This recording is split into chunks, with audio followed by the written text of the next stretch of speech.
Today, I want to talk to you about how to get the best possible plea agreement in a federal case. You've been charged in a federal crime and you're looking at a potential outcome that is incredibly severe based on the sentencing guidelines. I'm here to tell you how I have accomplished some of the best deals in a federal case and what I do in order to prepare for that, and the checklist that I think you should be considering when you're hiring a lawyer in order to help guide you out of the situation. So the very first thing that we do as lawyers is to communicate with our clients after indictment about the federal sentencing guideline manual. This book will help guide us through the entire process and let us know what we need to know about your case and the potential outcome of your case. This is just the beginning of it, though, and most lawyers never even talk about the guidelines until the very end of the process. What I do is I talk about the guidelines at the beginning. Why? Well, because this helps us tailor a potential plea agreement and weed out certain enhancements or issues that might come up during the plea agreement and during the plea itself, or the preparation of a pre-sentencing report that will go to the judge that could help us determine a likely outcome and help us potentially get you a much lower outcome and what that likely outcome would be like. So what do we do for that? Well, first, we have to develop a strategy that helps us properly determine what the base level offense in your case is. Federal cases are some of the most complicated criminal cases in the United States. Typically, a federal case will consist of many different counts, and you have to be able to determine whether or not these counts can be stacked on top of one another, or how these counts interplay with one another in your case and how they will impact your potential plea agreement. Now, we have to be able to understand your specific type of case and the types of enhancements that could apply in your case. Every federal case is different with different types of enhancements. So obviously a fraud case may have layers of enhancements that are related to sophisticated means, obstruction of justice. There could be issues revolving loss amounts, how those loss amounts were accomplished and achieved. It could revolve around your role in the offense, which is impacted in almost every single case, whether or not you could be deemed to be an organizer leader or deemed to be a middle participant or a minor participant. So there could be all kinds of issues that we need to be able to understand for us to actually move through an effective negotiation strategy with an assistant U.S. attorney. We first want to go to an understanding of what the federal sentencing guideline manual would look like for purposes of your case. So first, for example, in a fraud case, we would develop a base level offense, and then we would need to determine what kind of enhancements would be applied in a base level offense case. So just as an example, I had a case that was a Medicare fraud case. It went to trial. The individual was found guilty, and because he never negotiated a plea agreement that could have helped minimize a lot of these enhancements, all of these enhancements came into play and increased the sentence from what would have been around a 3-year sentence to almost a 15-year sentence. And he didn't get that at sentencing. However, the difference is obviously significant. And so it's important for you to understand how you can build in these kind of break stops within the plea agreement to help the PSR writer not put these enhancements into the PSR for a court's determination of your sentence. So some of these enhancements that came in, for example, were enhancements for where there were 10 or more victims, an application of 2-level increase involving a governmental healthcare program, another 2-point enhancement for what's called sophisticated means, 2-point enhancement for use of or misuse of identification of individuals, a victim-related adjustment for 2 points, 2 points for paying back kickbacks, 2 points for another adjustment in role of offense of where an individual was considered to be a manager, organizer, or leader in the case, another adjustment for abusive position of trust. So all of these things, right, could have been minimized and potentially not been applied to this particular case had the lawyer communicated with the client well ahead of time and negotiated an effective plea agreement in the client's case that could have put sort of these layers and blocks to potential enhancements. So these communications need to start happening very early on in a case. Yes, you may have come into a lawyer's office to hire that lawyer to take you through the very end of your case and through trial, But your lawyer, in order to be the most effective in your case and to be able to start negotiating a potential plea agreement, even if you're not going to plead guilty,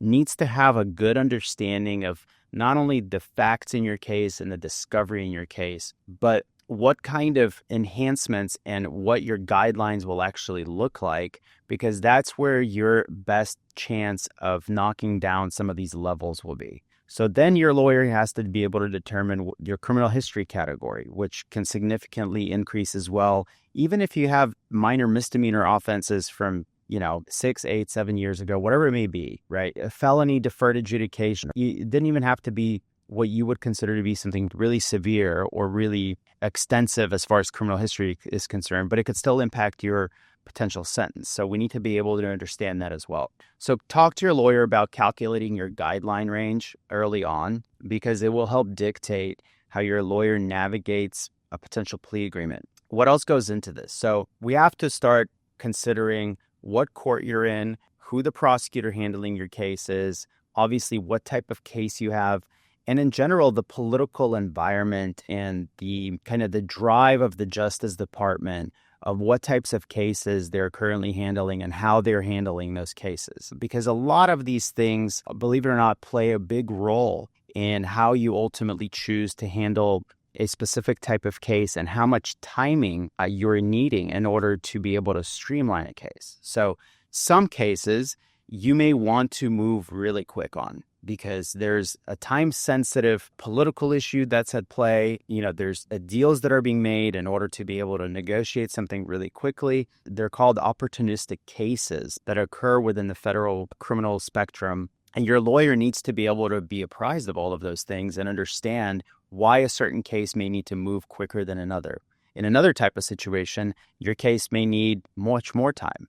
I've had cases that sit on the docket for 3.5, 4 years, and it's not because of intentional delay, but it's cases that are designated to be complex in nature because of the amount and volume of discovery, the amount and volume of defendants in a case, or the complexity of the financial structure of a fraud case, for example. These are the types of cases where it could prolong the outcome, which may or may actually benefit you in the long term, because at the end of the day, we're dealing with people and individuals that are handling very complicated issues, and you're not the only one.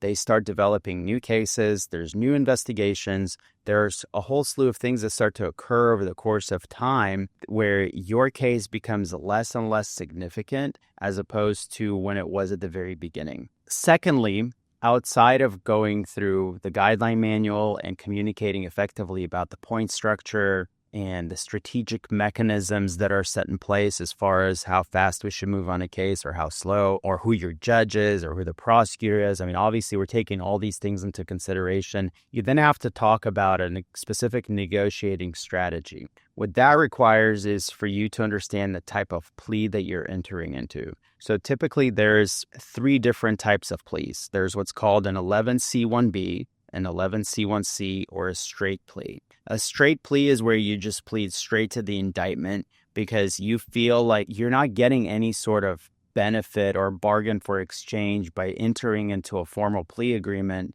with the government because they're not giving you anything of substance. The significant positive out of that is that you preserve your right to appeal, because most plea agreements, especially here in the Southern District of Texas, or most jurisdictions that I've practiced in all over the United States, there is a built-in waiver of appeal in your plea agreement. Does it matter? Is it significant? That's arguable. I don't think it's a huge significance, because at the end of the day, there's not much to appeal after a plea agreement unless there was something drastically different that occurred, or something drastically different that expected from the court's perspective, or how the court applied the enhancements, or you were sentenced severely outside of the guideline range. The appeal is typically not a huge issue.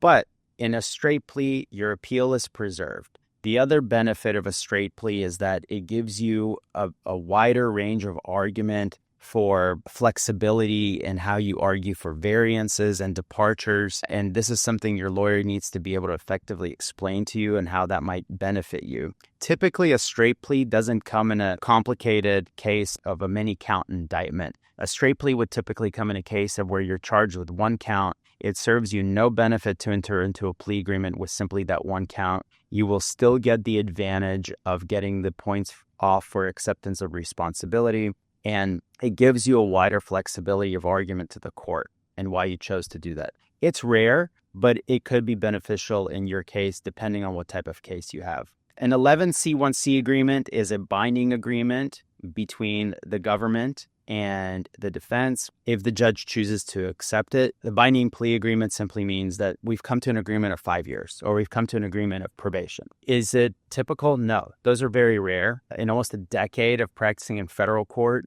I've had that happen only twice, and it's in very specific types of cases with very specific situations. Most cases will be pled under what's called an 11C1B agreement, which is a recommendation only to the court. It still provides you with the flexibility that you need in order to argue what you need to argue for purposes of mitigation or purposes of aligning you appropriately with acceptance, in order to align you appropriately with your role in the offense and how you are portrayed to have been a participant and what the court needs to be able to consider in the big picture of your specific involvement in a case, especially if the case has, let's say, 10 or more defendants, right? You could be either at the top of that chain or at the bottom of that chain or in the middle of that chain, and how you're portrayed and the way that the government portrays your role could be a very significant factor in the way that the court considers sentencing. So for purposes of plea agreements, though, and negotiations, these things are incredibly vital because your lawyer is the voice for you in order to be able to communicate effectively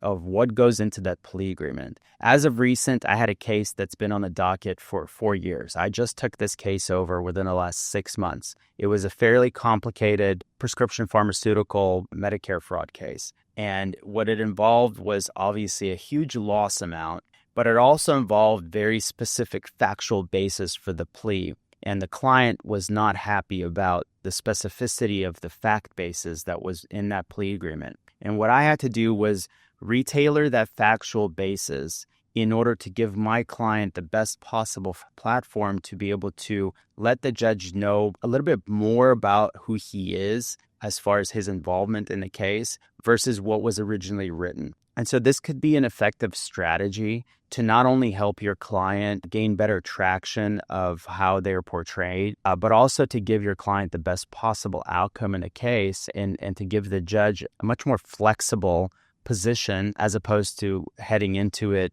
just believing that this person fits here, this person fits here, and this person fits here. So this is something that you need to be able to talk to your lawyer about or talk to your client about and have a really extensive understanding of. Next thing that you want to consider is targeting sentencing guideline specific issues, which we've already discussed. But you need to be able to understand how you're going to dispute certain facts that may come into the plea after the fact and into the PSR. So you need to be able to understand how these facts may come into the PSR. What is a PSR? So the PSR is a pre-sentence investigation report that's written after you've entered into the plea agreement. So you need to be able to understand that and explain to, obviously, that the PSR is going to have information in it that the plea agreement doesn't have. So the plea agreement certainly has certain guidelines and measures that are already set in place for the court to consider. PSR, though, is written by a writer at the probation department who compiles a bunch of information and evidence regarding the case, co-defendants, your involvement, specific loss amounts, enhancements that we've already discussed. And you need to be able to understand how to attack those specific enhancements or the specific factual basis that's written in the PSR. So why is that important? Well, because what's vocalized ahead of time with the U.S. Attorney's Office as far as what the plea agreement is going to consist of is very helpful for you to then also be able to communicate these same things to the PSR writer. The PSR writer is going to have an interview with the client, and the lawyer will be present at that interview. And you're allowed to give the PSR writer information and communicate with the PSR writer on the side about what you would like for the PSR to contain and really pressing certain issues or factors that you believe are of significance or importance in your case so that the PSR writer could hopefully put some of this information in that could help develop a much more effective strategy heading into sentencing. Again, these things all need to be communicated and discussed well prior to you entering a plea agreement, because you don't want to be caught off guard, and you don't want a situation of where you've entered into a plea agreement and you're going through this process, and then all of a sudden you're being hit with unexpected outcomes and circumstances that force you into a space of where you're all of a sudden want to put the brakes on the case and say, I want to get out of this plea, because that's not going to look good for you, and it's going to cause a judge to be upset with both you, potentially the lawyer, and could impact your sentencing in the long run. The other thing that I really like to do, and a lot of lawyers don't, is I want to focus on mitigation evidence and strategizing specifically the personal kind of needs and the personal identifying factors of a client well ahead of time prior to sentencing, and even prior to doing a plea agreement, or when you're calculating guideline numbers, so on and so forth. So what we want to do is develop character evidence and kind of develop maybe professional reports such as psychological issues, addiction issues, things that may have come up within the course of your life well ahead of time in entering into plea negotiations. Because if your lawyer is not effectively arguing or effectively giving a U.S. attorney an understanding of who you are as a person, they're not able to really advocate for a specific type of plea agreement, because all you are is a number to them. You're not a human being. And if you're humanized, and if you're given an opportunity to present yourself in a more sympathetic way, and in a way that portrays you to be less culpable potentially, or have factors that enter into play that should be considered, well, we don't want to hit this person as hard as we're hitting some of these other individuals because of certain factors that have been brought to our attention. You got to use those well ahead of time. Those aren't simple factors that are to be considered by the judge at the whole end of the process, as effective as that is, and that will be done as well. But these factors can be used ahead of time and get you certain things within that plea agreement that can help you navigate the remainder of the case through sentencing. Other things to consider is obviously cooperation considerations. These are very complicated topics of discussion with clients. There are potential benefits that go into a plea agreement, which is typically under 5K 1.1 sentencing reduction provision, or Rule 35B, which is a post-sentencing reduction that could come into play. These communications need to be had ahead of time. Not every client is going to want to sit down and cooperate with the government, and understandably so. There are major ramifications that could occur for purposes of cooperating with the government that could bring harm to yourself or your family, depending on the type of case that you have. But at the end of the day, some of these cases and some of these individuals feel that it's necessary for them in order to get a potential reduction in their plea, and there's specific language that could go into your plea agreement, or specific language that should not go into your plea agreement. I have had clients that have asked, take out all 5K 1.1 language in my plea agreement because I don't want anybody getting a hold of it thinking that I cooperated with the government. And I respect that. I mean, you have to understand that these are sensitive topics, they're dangerous and they're risky topics, and you don't want to put your client in a position of danger. And so again, this is another one of those things that needs to be discussed well ahead of time, well before a plea agreement is entered into, because the language in that plea agreement is going to matter. So heading out from cooperation considerations, we also want to talk about certain timing and tactics that you want to use. These are probably the most important parts of negotiating a plea agreement. I mean, we talked about timing briefly as far as whether or not it benefits to act earlier rather than later, depending on the type of case that you may have, saving the government time and resources, and obviously potential cooperation also kind of bleeds into some of these negotiating tactics. But I think the specific things that you really want to focus on that could be of huge benefit would be to lock you into certain agreements and terms. These are some of the more complicated things to do in a plea agreement, but are probably the most effective as far as you being able to kind of predetermine what a potential guideline sentence would look like. So what are some of the things that you could lock the government into? Well, let's talk about loss amounts, right? So if you're charged in a huge conspiracy case that revolves around a massive fraud that may, span over a case where there's 10 to 15, 20 defendants or so, loss amounts could be in the range of $25+ million as an example. These types of cases typically attach loss amounts or intended loss amounts to everybody in the case. right? So you could have been an absolute minor participant. And in that case that I brought to your attention earlier, where I was going through all of the enhancements, in that particular case, that individual only made $50,000 in the entire scheme of where there was a $6.5 million loss amount. Well, guess what? He was hit with the entire $6.5 million loss amount after he went to trial. And it had to do with the fact that his lawyer at the time never negotiated a plea agreement where they could have capped a loss amount that would have let the PSR writer know that, well, we don't need to throw this person into the same bucket with everybody else because this person clearly stood out differently. Instead, that individual was thrown into the bucket with everybody else. Now, the outcome of the case was still such that the judge understood that there should be leniency that's applied based on such a disparity of loss amounts, as opposed to comparing this particular client to the lead defendant who actually stole the $6.5 million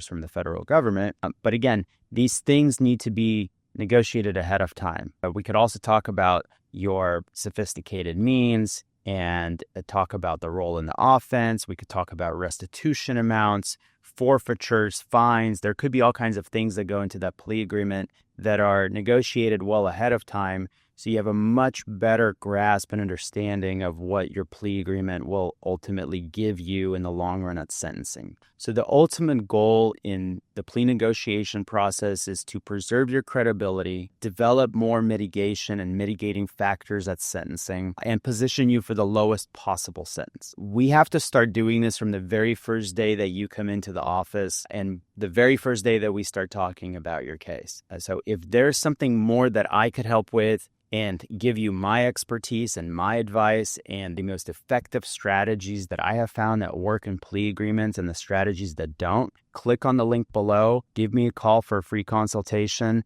and I'm more than happy to help guide you out of your most complicated time of your life. Thank you.